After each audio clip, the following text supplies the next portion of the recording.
Good morning. Happy Veterans Day.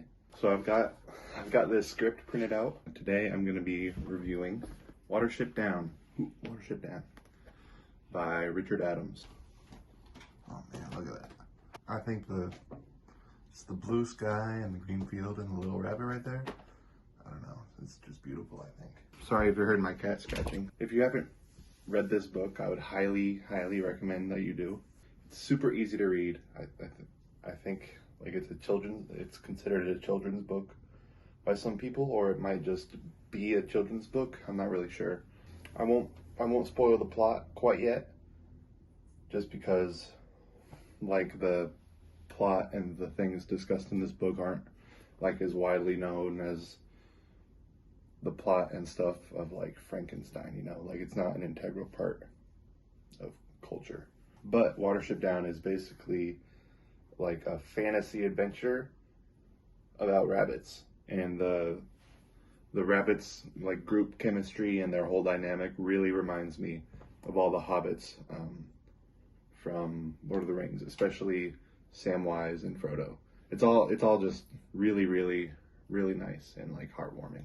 If that sounds nice to you at all, like the hobbits becoming rabbits and going on an adventure together, if that sounds nice at all to you, I promise you it is.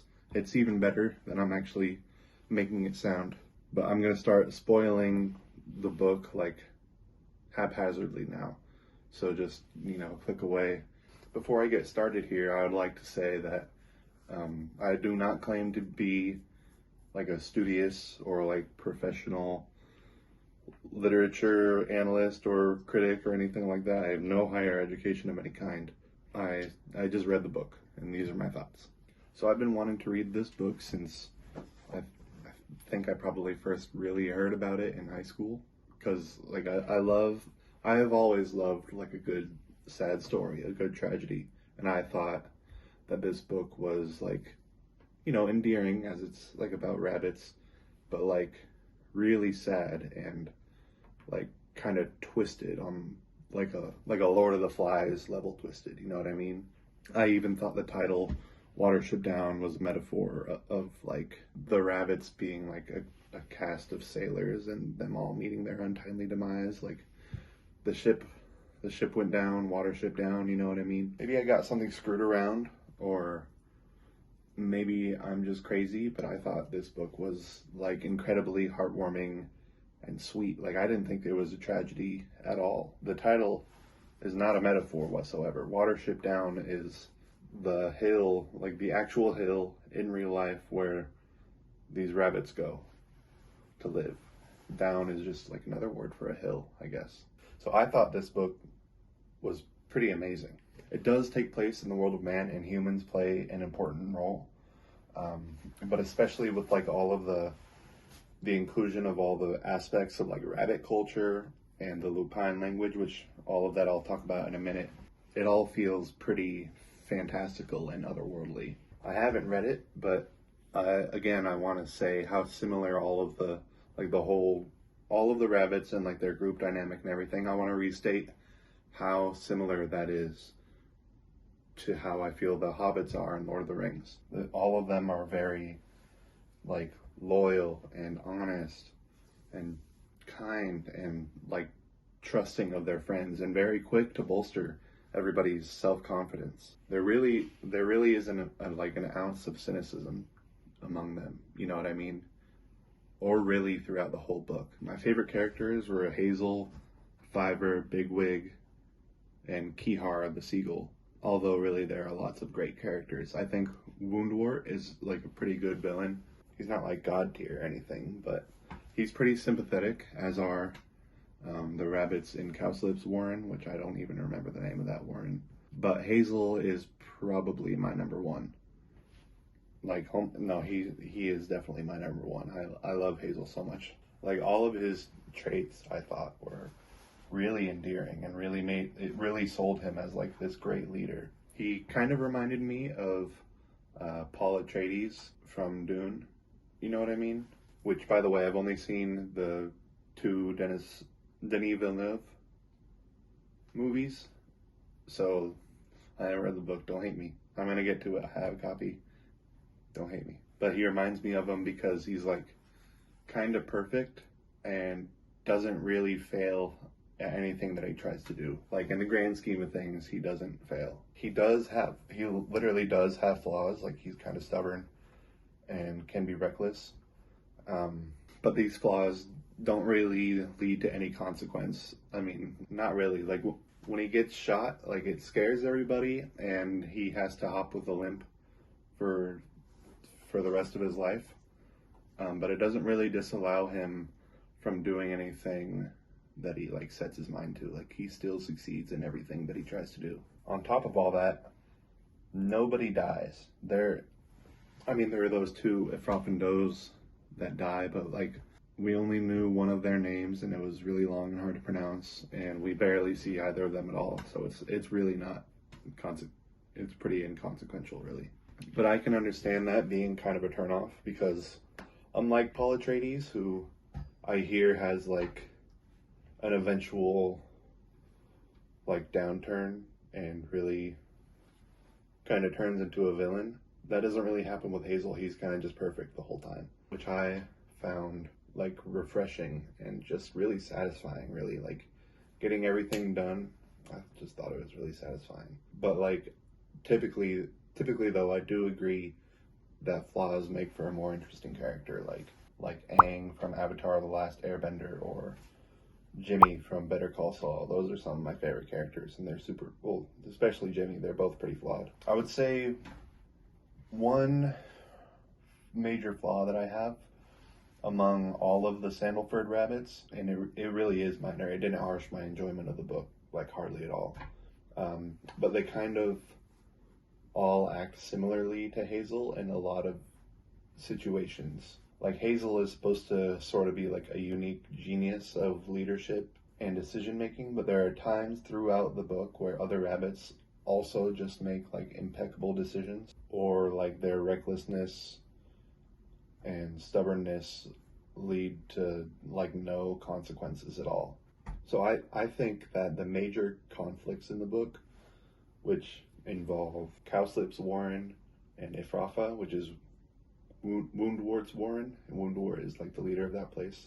I think both conflicts there are like super, super interesting. Like pretty philosophical, you know? Like, is there true comfort in living in a place as luxurious and like safe as this Warren, when in reality you're being kept there sort of like as livestock and are living in luxury only by the say of some like supremely powerful being who also has ultimate power and whether you live or die and when you die. Richard Adams says, no, there is no comfort in that.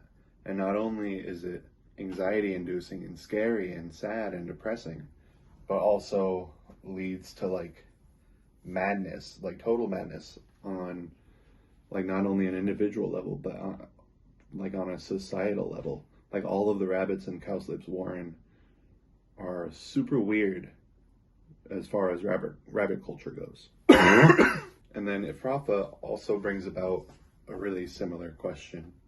And I think that question is, what should be the cost of safety? Is it tyrannical, all-controlling government? Again, Richard Adams says, no, at least those rabbits at Cowslip's Warren can like go above ground and eat and poop and sleep pretty much whenever they want. At Ifrafa, you're like marked, like maimed at birth, or if you weren't born there, when you enter the Warren. And by that mark, you are like confined to an incredibly strict schedule dictating like when you eat and when you sleep and when you poop and all that. And that whole system leads to not only just like civil unrest, but like unrest of like the governing officers of Ifrafa. Woundwort himself isn't even happy with the way that Ifrafa is, and like recognizes its flaws, but just out of stubbornness and because he thinks that what he's doing is going to keep everybody safe, he keeps things the way they are.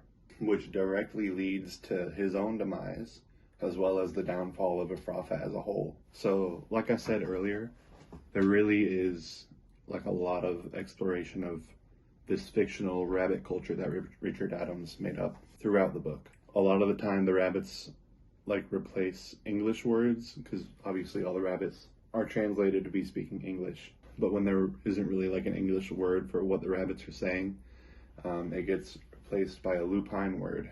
Lupine is like the language that the rabbits speak. And whenever we get introduced to a word, there's usually a footnote like explaining the definition and like the context of the word, which I thought was really fun and awesome. Yeah.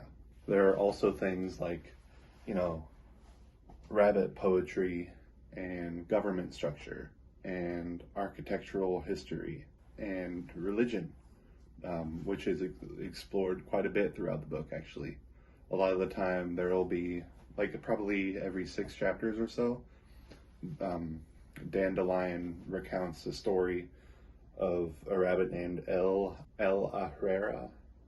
Yeah, I think it's El Herrera, who is basically just like Rabbit Jesus. And I think the sun is like God. And I think the sun is God or something. But I really enjoyed all of these aspects. It really lended itself to the feeling that these rabbits are totally original, like fantasy creatures of Richard Adams' own design, especially the stories of El Herrera.